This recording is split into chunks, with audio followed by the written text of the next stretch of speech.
Hi, this is Lee. Welcome to the Anchor Point Youth Podcast. Loss can make you feel completely stranded. Whether it's a loved one, a home, or a business, a sudden crisis can shatter your world, and the grief that follows can be incredibly hard to navigate. It can be just as hard for loved ones to recognize when they should step in.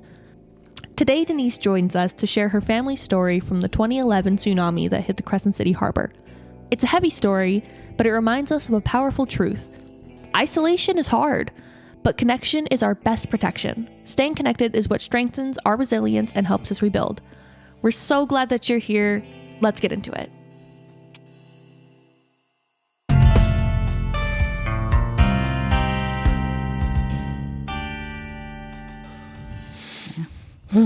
Humanity. They're just trying to make a dime. That's all we're trying to do, right? Right. Eat, drink, have a roof over our head. Yeah. Yep. Pretty basic stuff. Are Marcus and McCole not going to be in today? Yeah, Marcus isn't. No, McCole either. Just Okay. Yeah.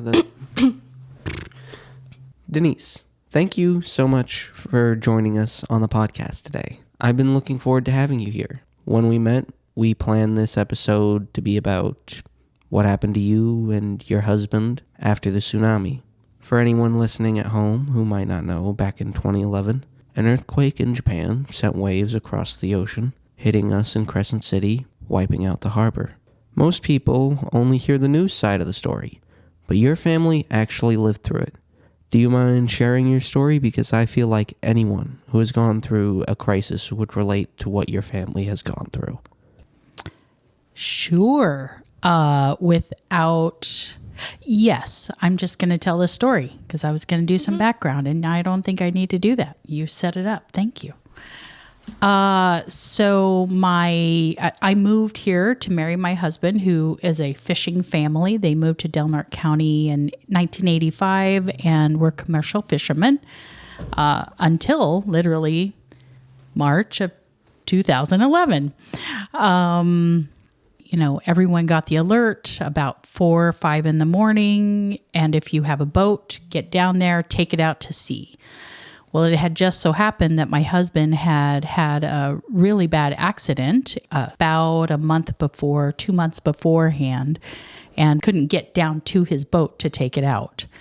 So we went down and just kind of hung out because it's this very strange thing that happens in that kind of a crisis, because you know it's coming from across the ocean, and you're just waiting. We helped people move their trailers and things away from the harbor, but then it got very still. And as we were waiting for the waves to come in, and they're not like giant waves like you see in artwork, right? It's just a lifting of the water line. And you could see it coming in where it goes way out and drops down to the bottom of the bay. You could see you could touch it, like walk across the bay. It goes out and then it comes up and in very fast, like a toilet. When you flush the toilet, it swishes around, so the water comes in and swirls around. And our boat, the Stormy, was attached to docks. And actually on both sides, and the water came in, and almost immediately we're like, oh, actually maybe this isn't going to be so bad, because it just lifted up, and we're like, okay, and then swirled back out, kind of swirled some of the boats around, lifted them up, and the next wave said something different. It came in and lifted all of the docks up off of the piers, a lot of them up off of the piers, and the boats broke their moorings, including the Stormy, which was a small boat compared to the rest of them, a small family boat. I want to say she was like 28 feet long, small. But when she broke loose, was pushed into the other docks, into the other boats, and swirled and swirled and swirled in the probably 12 hours from the time it began to the time it kind of settled a little bit.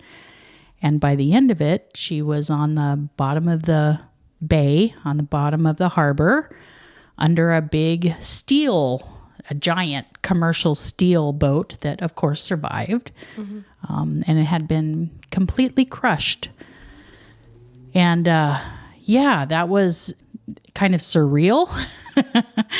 We had friends who were living on their boats, and like they did not have engines to take them out to sea, and they tried to save their boats.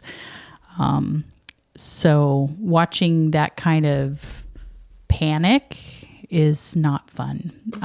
It wasn't fun. I can't imagine. Yeah.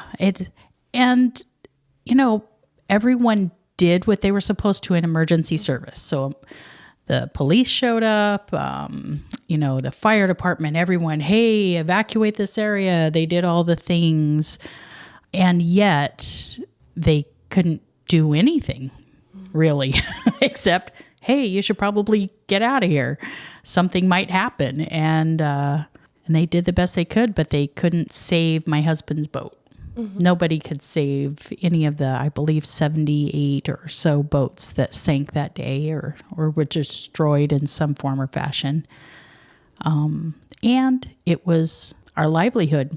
It was the one job that my husband had done his entire life since he was in high school.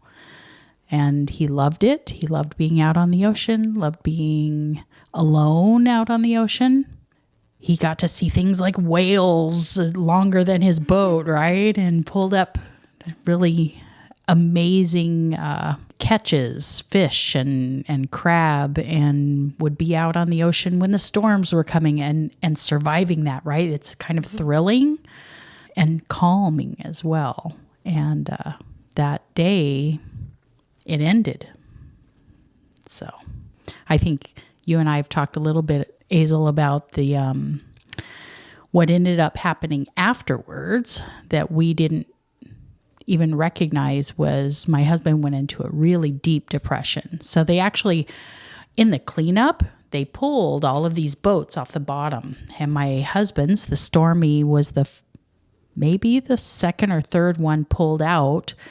But because it was there had only been two owners, the original owner and us, right? So it had like a history. It had lots of fanfare to bring this skeleton of our lives up off the bottom of the ocean. And my husband was there as they were pulling it out of the water with the cranes, and everybody else is taking pictures and oh my goodness. And he just wanted to be alone and watch this, right? Just like when somebody dies, that grieving piece, he didn't get to do that alone. So that was kind of the start of, this is probably going to hurt. And it did. So yeah, it changed our lives. I did not, because I was not a fisherman. I was a fisherman's wife, which means that I was left alone during crab season. I'm like, actually, I don't mind if it's gone. I would love it if you weren't out in the ocean and in danger all the time. And so I was kind of not truly relieved, but it didn't hurt me. Whereas my husband, he could not see himself doing anything else. So in the months after pulling the boat up, FEMA comes in and they paid people all the commercial fishermen got to use their license. If you had a commercial license, you got to be paid to repair the harbor and repair all kinds of things. The fencing along walkways and docks and all kinds of things. And so that kept him busy for a moment. But when that ended, maybe 2 months later, he didn't have a purpose. And I knew he was sad, but I didn't know what that meant. I had kind of gone on my way. Our kids, they were adults, young adults, and they had gone back to work. And And then Charles was kind of left adrift, to use the boating terms. We tried to find him something for purpose, hey, here's this job you can do. Here's this thing you can do. But he really wanted to fish. He loved it. He missed it. And we couldn't figure out a way to get him into a fishing job, especially at his age and all of that. And then I got home from work one day. I was working for the school district after school program, got home around 6:30 at night, and he said, I need to go to the doctor. I think I'm going to kill myself. And it blew me for a loop. I'm like, wait, what? Like, what is going on? Yeah, let's go. Let's get you some help. I had not had any experience with adults with mental health issues, right? I had had lots of training in how to recognize in kids and teens, and did not know anything about that. And luckily, we got to his primary doctor, and his primary doctor said, oh, here's this little sheet. Here's these 5 questions. Do you ever feel like you don't want to go on? Do you write these? And they ask them at every primary doctor visit. If you, I believe just about every one of them. I've always been asked. And he checked all the boxes. And I felt like I had kind of abandoned him to be in that mental health crisis. Now I know that isn't what I had done, right? It was going to happen regardless. Well, it did happen regardless. And so now I know better. But yeah, that was a long way of telling a story. But Well, it's a difficult one. You need to take time to actually go through it. It's not something that can be taken lightly. Yeah. yeah. Looking back now, what were some signs that you didn't recognize at the time but make sense now? Oh, there were so many. First was just a general sadness that just he couldn't shake. And eating habits had changed. So he, my husband is a 6 foot tall man, large, beefy guy, and he loves to eat. He will tell you. It's something we share in common as a couple. And he just didn't find any pleasure in food. So that was like, yay, you're getting healthier. You're not eating as much. Oh, but, right? We What just sparked that change? Yeah, exactly. Yeah. The other, so he actually asked, he told all of us, I miss my friends.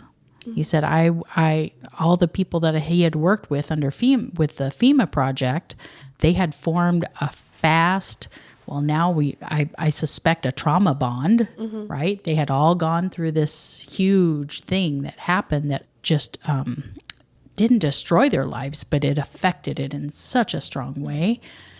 And, and without them around, he said, I miss my friends, and I didn't take it super serious. The other thing that happened was that I wish I would have known what to look for was our kids. So my son actually had graduated from high school that year and, going on to his life. And Charles he just wasn't happy for CJ, about, hey, this really amazing thing is happening there, or even scared. He wasn't afraid for him. He wasn't happy for him. It was just blah. And that would have been really helpful to notice. Because older folks, at least in my experience, people my age and younger, between 35, 45, 55, we are taught that you just push through it. Yeah. Right? that that was a thing that happened, but let's get right back to work. Mm-hmm. Let's get right back to normal. Mm-hmm. And if anyone would have just asked, hey, how are you feeling? Like literally, if anyone would have asked, how are you feeling? I think a lot sooner we would have been able to see that he really was not feeling good. Rather recently, maybe this past year, actually, my sister tried to kill herself. And I was the one who had to call the cops and make sure that they got to her house in time. Yeah. Right, while I'm at my house. I would not like to go into it much further, but I understand, kind of being on the sidelines and wanting to help and make it better, but it's like you can't just make it go away. Right. There's nothing that you can really do. It's just you got to give them the necessary resources to start healing. Yep. Well, and in situations where there is a large crisis, right? That's like with my husband and not just my husband, all 100 and some men and women that this was their livelihood. This was their life, their homes for some of them. It now really surprises me that FEMA, our national emergency response systems, did not say, hey, here's a therapist, here's somebody to talk to, and here's what you should be looking for because you have now just gone through a situation that was catastrophic for some, right? I mean, it's not just here's what to look for. It's not just losing a boat, though. It's not just losing a physical item. It's losing, something, your passion. It's losing your hobby. It's losing your career. It's losing, as he was saying, your friends. Yeah. The one thing you didn't mention was identity. Because we wrap ourselves in, my identity is in what I do or what I produce or right. And when that thing goes away or, even a natural like retirement or graduation from high school or from Crescent, or from middle school or those kinds of transitions. Yeah. Those life changes can cause some grief, cause some feelings. And I don't think we prepare people to look for signs that is going to, or even just say, hey, I know graduation's super exciting. And there's some things that you might want to process. And this is what you look for. Well, and part of what's at play with all of these pieces that you're talking about is literally just the way the human brain is designed. Is anything novelty, anything new, automatically gets classified by our brains as a threat. So all those transitions you just said, those are new, and our brain by default is just going to unconsciously tell us that there's threat. So yeah, I'd add a layer to that, right, around the conversations we're having to teach humans about how the brain just functions, right? Yep. Because it's just a function of our brain. And simply knowing that, at least for me, allows me to recognize it when it happens. So I still react. I still have that moment, right? I still resist and then I can go, oh yeah, that's just me being a human with a brain. That's literally just what my brain does. So now I can use some tools and use some skills to make that thing not so novel, which then, allows me to, get towards the healing and whatnot. Yeah. Yeah. What's something you wish someone had said or asked sooner? Besides those government agencies whose job is to help you repair, they should have told everyone, hey, Del Norte County and community, this thing has happened in your community. Please be aware and pay attention to if someone's giving their things away, if they're more excited than usual, all of those things. I really wish that someone would have asked our kids, even though they're young adults. I wish somebody who was not us would have asked them how they were feeling. Right? That because we are a unit. Yes. Right? We're a family unit. And when you're in the thick of it, like I was Like even now, the story I just told you of how I interacted with my husband and we got help. My kids were part of that too. We are a part of a text thing, and we always have been. You know, we have Life 360. We know where we are at any given moment of the day. We're super connected, and it's easy to get, to compartmentalize. Oh, I need to help this one person. But all of our connections, our community, friends, and family, if they would have known, hey, Denise and Charles are doing this thing, we'll wrap around them, but this is their other part of their family unit. If they would have asked them, that would have been amazing. Because the fallout of of that was they felt kind of separate, right? We've talked about it a little bit, that they just kind of said, okay, Dad's getting help and we're all good. But it affected them too. Mm-hmm. And no one has asked, right? Or no one had asked at that time. One of the things that I think is really interesting about your story, and even more like about humanity, is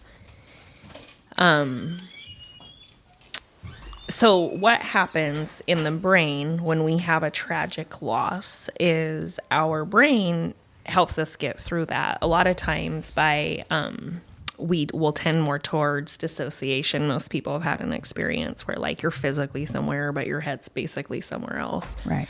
And this is our brain is so powerful. It helps us get through hard things, right? So initially after a loss, for about 6 months, our brain will do these things that like protects us from the pain. After about 6 months, we get back to where we were before.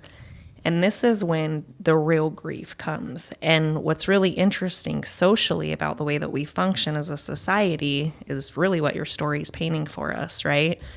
There's a crisis, tons of people show up and help, whether it's a death of a loved one or whatever, right? And then after, depends on amount of time, typically it's like 2 weeks. So 3 weeks, 3 months, people stop showing up and stop lending a hand. And so really, when we show up as a society for people experiencing loss, our timing is really, really bad because we show up when someone's brain is actually giving them the chemicals that they need to just kind of get through it, right? Right. And then the bottom drops out of that and everybody's gone and people find themselves alone. And I'm suspicious that that's probably a really big piece of what was playing out for, you and your family. And the reason that humans back out of that support is because it's hard for us to sit in pain with other people, because it's painful to sit in pain with other people. And I will say, we think there's nothing we can do. But again, that's where we are so wrong and not understanding very little things about our brains, that actually sitting with people in their pain is what you do to help them get better. Right. Yeah. It's just validating and being there with them. So no, you can't fix your husband's pain, but being aware of it and, and I know you didn't do this, but like, not pressuring people to like get over it and move on, but just to continually validate, like, even now, as I hear that story, I feel that pain at such a deep level, right? Like literally watching something you love so much in such a hopeless way go away, and then not being able to like integrate that for yourself the way that you want to, because other people are showing up and taking pictures of your pain, right? Like the whole thing, is painful for me to sit in with you. And I think probably all of us at the table. And at the same time, I'm so grateful that we get to be the people to do that, because you being able to share this story, and thank you, Charles, for his story, right? And I hope he hears this and knows that like there are people that are totally cool to be like, yep, that sucks and it's very uncomfortable and we're just going to sit it together because that's what we can do, Yeah. Because the opposite of that is to abandon people. And then that's where they really start to struggle, because connection is the buffer that helps us get through these things. But if we're not showing up and connecting, then of course people are going to struggle. Yeah. Yeah. Might I also add, Taryn, along with how hard and uncomfortable it can be to sit in that pain sometimes, I've also heard it go around a lot, oh, they why don't we just leave them alone? Let me just give them some alone time. That's what they need right now. And I think something that I notice is that if people jump to that so immediately, sometimes it's kind of like they don't ever end up asking, is that actually what you need? Yeah. Right? 'Cause that's about their discomfort. Exactly. Yep. Yeah. It's the same reason why we say things like children are resilient. After a child with a developing brain just sees some kind of like horribly atrocious thing, because the reality is like, no, they might be okay and they might not, right? But to just look and say, oh, they're resilient, that allows us to say, cool, now I don't have to deal with how painful it is that child just had to experience that horrible thing. Especially since when I was a kid, I'm going to bring this up, but when I was a kid, I was very resilient. But I wasn't resilient. It was being held off. It didn't really accumulate until I was about 12 years old, and I was a menace. I was horrible because I couldn't comprehend what had happened, and it was suddenly hitting because it wasn't happening anymore. Yep. And so I feel like it only becomes important to people whenever there's an actual physical problem. Yep. And I feel like that is something that needs to be worked on as like the whole of society. Yes. Yeah. Yeah. And I would just add a little bit to what you said, Charlie, to another piece that a lot of people don't recognize. Like you're saying, around 13, it started to show up for you, right? Yeah. What we see, like statistically, is this is adverse childhood experiences, and a lot of research that shows that folks that experience these really hard things as kids literally die earlier. They're more likely to become addicted. They're more likely to self-harm. The laundry list, right? So we look at kids and we say, oh, they're resilient, they'll get over it. And then we're not understanding that this is tied to 35, 40 years from now. So for you, it was 13, about 7 years later, right? For the general population, this manifests in the things that we see every single day that, again, we brush off, right? People that are addicted to substances, we go, well, they're just making a choice. This is not a choice. This is a manifestation of childhood trauma that people experience, and it is completely predictable. And then again, we write people off, right? Because we're uncomfortable with addiction, because it's easier to say, well, that person is a bad person, than to actually recognize, no, systemically, there are things that happen that create these kind of outcomes for people. And that includes prison. That includes, like, literally, it's everything. It's early death. It's incarcerated people. It's domestic violence. It's substance use. It's a laundry list. It's everything. Yeah. But it's easier to say, oh, that's an individual problem. That's not a problem that we have in society. And it very much is a problem that we have in society. And I feel like a big issue is that a lot of people consider things like drug abuse to be a moral failing rather than a disorder. Yep. And I feel like a lot of issues would be solved if we were able to see these signs not as the failures of a person's character, but rather of symptoms of something that has caused them trouble, or like trauma, or any number of mental health issues. It's just what happens when you can't regulate yourself and when no one wants to help regulate you. Yep. You find balance. Exactly. Right? It reminds me in What Happened to You by Bruce Perry and Oprah Winfrey that I'm always talking about, right? But Oprah's interviewing a superstar, I can't remember who it is, and he says to her, I realized like drugs weren't my problem. Drugs were my solution.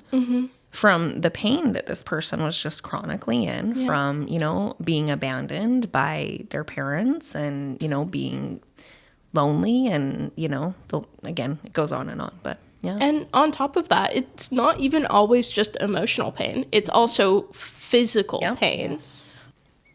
Yeah, and it's like, so if the outcomes are predictable, which they are incredibly predictable, that means that they're also very changeable. Because one thing we know very well about behavior is if we can predict it, there's lots of ways that we can intervene and do something about it. Yeah. Which I know is like a piece of this podcast, is trying to build connection and